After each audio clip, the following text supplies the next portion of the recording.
Dalam 5 tahun terakhir ini, pemerintah telah bekerja keras membangun konektivitas nasional kita. Selain melalui tol laut, melalui jaringan rel kereta api, pembangunan jalan tol, pembangunan jalan-jalan di perbatasan, pembangunan bandara, pembangunan pelabuhan-pelabuhan, kita juga membangun konektivitas digital yang menghubungkan seluruh pelosok Nusantara melalui tol langit. Semua ini bukan hanya untuk kepentingan ekonomi semata, bukan.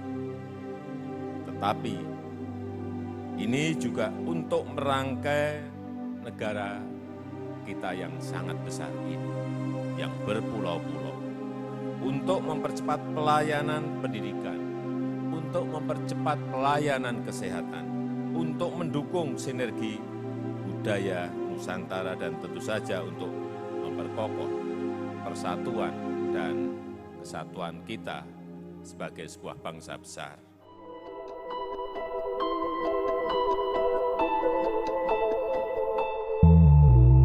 Pembangunan infrastruktur peningkatan konektivitas fisik yang menjadi program utama pemerintah dalam beberapa tahun belakangan harus diiringi dengan pembangunan konektivitas digital yang menghubungkan seluruh pelosok Nusantara.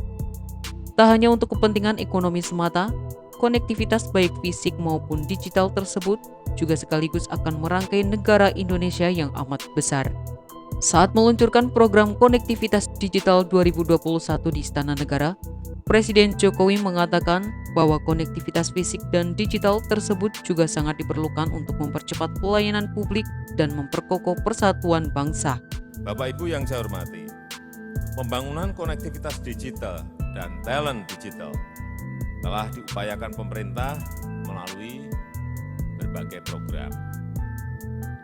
Penyediaan kapasitas satelit multifungsi pemerintah, Satria.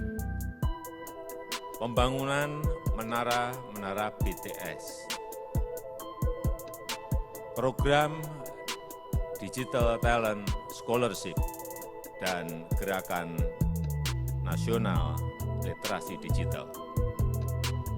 Saya minta kepada Menkominfo untuk memastikan agar Palaparing tidak hanya berhenti sebagai backbone saja, tidak hanya berhenti di situ, tetapi harus tersambung sampai ke rumah tangga, agar investasi besar di Palaparing segera bisa dimanfaatkan oleh seluruh rakyat kita. Gayung bersambut setelah peluncuran program konektivitas digital 2021, layanan 5G pun segera hadir. Ketika Indonesia menyelenggarakan Asian Games 2018, negara ini juga sukses mendemonstrasikan layanan 5G. Tidak ingin berhenti dari kisah sukses itu, pemerintah kembali menetapkan ambisi menggelar layanan itu di 13 lokasi hingga 2024. Ada 13 lokasi yang nantinya sudah bisa menikmati penggelaran infrastruktur nirkabel 5G. Terdiri dari 6 ibu kota provinsi di Pulau Jawa, 5 destinasi wilayah super prioritas, ibu kota negara, dan 1 industri manufaktur. Bila benar itu bisa direalisasikan, tentu menjadi kabar gembira dan catatan prestasi suatu bangsa. Artinya, Indonesia juga akan tercatat sebagai negara pionir penggunaan 5G. Saat ini menurut data International Telecommunication Union, ada 34 negara yang sudah mengoperasikan jenis teknologi seluler generasi kelima tersebut per April 2020. Rencana penggelaran 5G di 13 lokasi ditetapkan berdasarkan Peraturan Menteri Komunikasi dan Informatika Nomor 2 Tahun 2021 tentang Rencana Strategis Kementerian Kominfo. Pemerintah akan fokus memfasilitasi pergelaran infrastruktur dan jaringan 5G di 13 lokasi hingga 2024. Adalah Menteri Komunikasi dan Informatika Johnny J. Blade yang menjelaskan itu sebagaimana tercantum dalam Permen Kominfo yang baru saja diundangkan tersebut.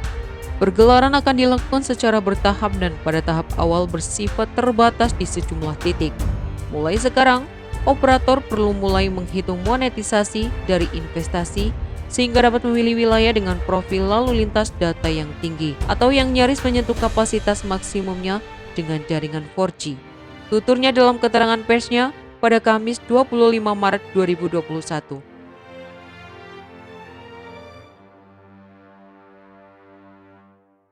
Implementasi tahap awal jaringan 5G ini diselaraskan dengan langkah pemerintah yang tengah menyiapkan aturan tambahan mengenai pengelolaan jaringan 5G. Aturan tambahan ini memuat 5 aspek, yaitu regulasi, spektrum frekuensi radio, model bisnis, infrastruktur, dan ekosistem, perangkat dan talenta digital. Tahun ini Kominfo menyiapkan roadmap 5G nasional. Tahun berikutnya menyiapkan regulasi atau kebijakan serta percepatan 5G. Pada 2023 menyiapkan 11 lokasi dan setahun kemudian menjadi total 13 lokasi. Sebelum beranjak lebih jauh lagi, tentu perlu diketahui jenis layanan apa saja 5G itu. Sebelum beranjak lebih jauh lagi, tentu perlu diketahui jenis layanan apa 5G itu.